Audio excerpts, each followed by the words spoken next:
वृद्धावस्था हो चुकी थी उसकी। उसने कहा भैया हमने आज तक गैया ही चराई, हमने कभी गुरु पुरु तो देखे ही नहीं। किसी संत से सुन लिया उसने कि गुरु होना चाहिए। सीधे लोगों का यह भी नियम होता है, कोई कुछ कह दे ऐसा कर लो तो वो वैसे बेचारे किसी ने कह दिया तो करना पड़ेगा। तो गोपाल बड़ा सीधा था। महापुरुष ने किसी ने कहा भाई जीवन में गुरु नहीं हो तो उद्धार नहीं हो सकता। वास्तविकता तो देखो ऐसी है, जीवन में अगर दीक्षा ना हो तो चलेगा, दिशा होनी चाहिए। अगर किसी की दिशा नहीं है आपके जीवन में तो उद्धार संभव नहीं है। इसलिए दिशा तो होनी चाहिए, और फिर जिससे दिशा मिले उसी से दीक्षा मिले, ऐसी भावना हो। तो अब गोपाल आज तक तो केवल उसको इतना इसी काम से फर्क पड़ता था कि मेरी गैयाओं ने चारा खाया कि नहीं खाया, मेरी गैया चरकी आई कि नहीं आई, मैं इनका दूध निकाल लूं। और उसकी गाय नहीं थी, वो गांव की गाय लेके जाता था। जैसे मान लो आप सब गांववासी, आप सबके घर की एक गाय, आप सब इतने व्यस्त तो चरा नहीं पाते, एक में आया, मैंने कहा चलो मुझे दे दो, शाम को जो मिले मुझे दे देना आप लोग। सबकी गाय इकट्ठी करके ले जाता था चराने के लिए गोपाल। तो आज तक तो उसने इसी बात पर ध्यान दिया कि गैयाओं का कैसा क्या है, और उसने अपने निज जीवन का भी विचार नहीं किया। लेकिन आज पहली बार जब किसी से सुन लिया कि जीवन में गुरु होने चाहिए, तो गुरु खोजने लगा, गुरु जी कौन, गुरु जी कौन, मेरे गुरु कब मिलेंगे, मुझे गुरु कहां मिलेंगे। एक दिन एक महात्मा आए, और महात्मा की जटा देख करके, कमंडल देख कर, रूप देख करके गोपाल बोला यही मेरे गुरु जी हैं, इनको बना लूं। चरणों में गिर गया, बोले महाराज मुझे गुरु दीक्षा दे दो आप। सब लोग ध्यान से सुनिएगा। गुरु जी बोले अच्छा दीक्षा चाहिए? बोले हाँ। चलो आओ, नहा धो के आओ, बैठो, बताते हैं। बोले सुनिए पहले हमको नियम बता दो फिर दीक्षा लेंगे। तो पता चली पहली दीक्षा दे दी आपने, बाद में हमसे नहीं हुआ कुछ भी। तो गुरु जी ने नियम बता दिए। पहली बोले देखो रोज सुबह स्नान करके और इतना तुमको मंत्र करना पड़ेगा। बोले क्या मंत्र करना पड़ेगा? गुरु जी ने मंत्र सुनाया। तो बोले ये तो मुझे समझ में ही नहीं आ रहा है, ये तो मेरे पल्ले ही नहीं पड़ रहा, मैं इतना पढ़ा लिखा नहीं कि ये मंत्र बोल सकूं, कोई और चीज बता दो। गुरु जी बोले भाई अब जो परंपरा है वही तो बताऊंगा, ऐसे थोड़ी मनगढ़ंत कुछ भी बता दूंगा।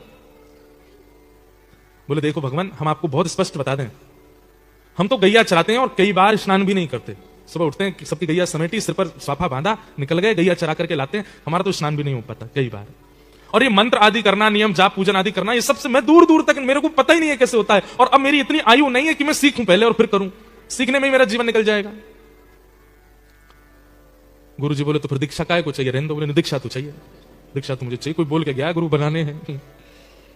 तो गुरु जी बोले चलो तो फिर एक काम ऐसा बता दें जो तुम कर सकते हो। बोले क्या? तुम्हें ही निवेदित भोजन करें। भोजन करते हो रोज? बोले हाँ।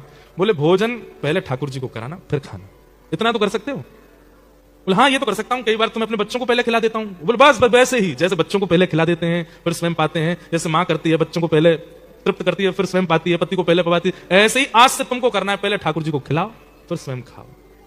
गोपाल बोला ये आपने बहुत बढ़िया बताया गुरु जी, इससे मेरा उद्धार हो जाएगा? बोले बिल्कुल हो जाएगा।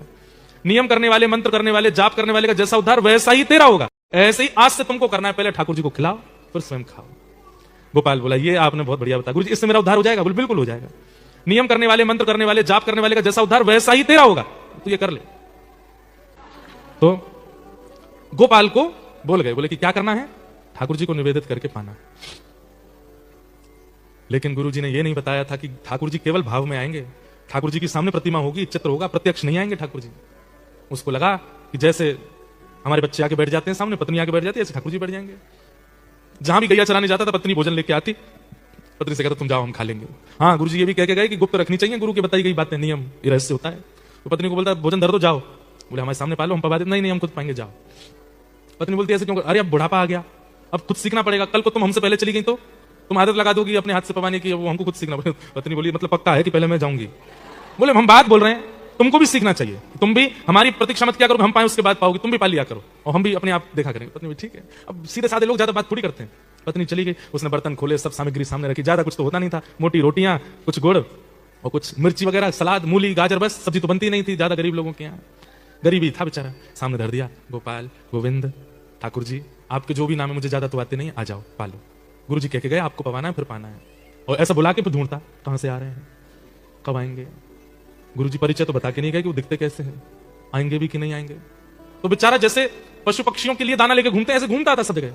आप कहां रहते हैं? अरे ठाकुर जी, अरे भगवान जी आ जाओ। गुरु जी कह के गए पहले आप पाओगे फिर मैं पाऊंगा। पूरे दिन ठाकुर जी का इसी भांति स्मरण करता, जगह जगह घूमता, नदी के किनारे जाता, वन में जाता, पहाड़ पर जाता, ठाकुर जी आओ पहले पाओ फिर मैं पाऊंगा। रात हो गई, ठाकुर जी नहीं आए। गुरु आज्ञा है, ठाकुर जी नहीं पाएंगे तब तक मैं पा नहीं सकता। रात भर ठाकुर जी नहीं आए तो रात को सारी सामग्री समेट करके गैयाओं को खवा दी, भूखा सो गया। एक रात निकल गई, दूसरा दिन आया, आज ठाकुर जी आएंगे, कल व्यस्त रहे होंगे कहीं पे। दूसरे दिन फिर पत्नी भोग लेके आई, सब सामग्री सजाई, बैठ गया, ठाकुर जी आओ पाओ भोग लगाओ फिर हम पाएंगे।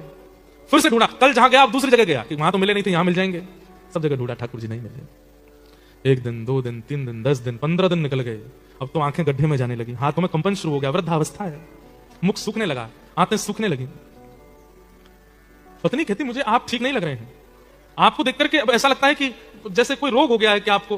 बोले मैं वृद्ध हो गया हूं ना। बोले वृद्ध तो हो गए वो तो पता, पर इतने ज्यादा आपसे चला भी नहीं जाता, आपसे बैठा भी नहीं जाता, आप कुछ बोल भी नहीं पाते, आप भोजन तो करते हैं ना समय से। बोले हाँ मैं सब पाता हूं, तुम चिंता मत करो। लेकिन वो रोज जाते ठाकुर जी को निवेदित करते, ठाकुर जी नहीं आते तो रात में सब गैयाओं को खिला देते।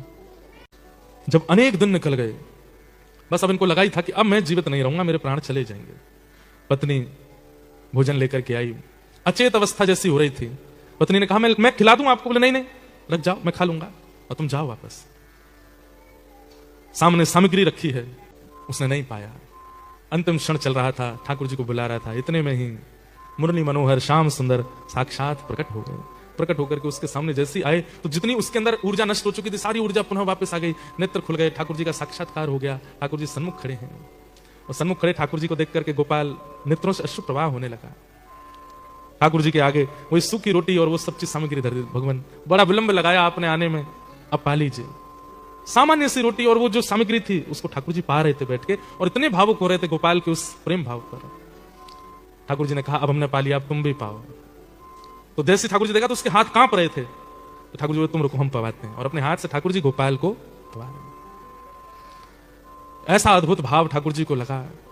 उसी समय ठाकुर जी ने आज्ञा कर दी, गोपाल अब तुम पृथ्वी पर मत रहो, चलो हमारे साथ। भगवान ने उसका हाथ पकड़ा, हृदय से लगाया और अपने संग नित्य लीला में उसको ले गए। केवल एक गुरु की सामान्य सी आज्ञा को सर्वोधार मान करके करने लगा गोपाल चरवाह, और ठाकुर जी प्रत्यक्ष प्रकट हो गए। जीवन की परिस्थितियां ये ठाकुर जी के द्वारा प्रदत्त प्रसाद है, इसकी बहुत शिकायतें मत कीजिए, कई बार सह लेना चाहिए।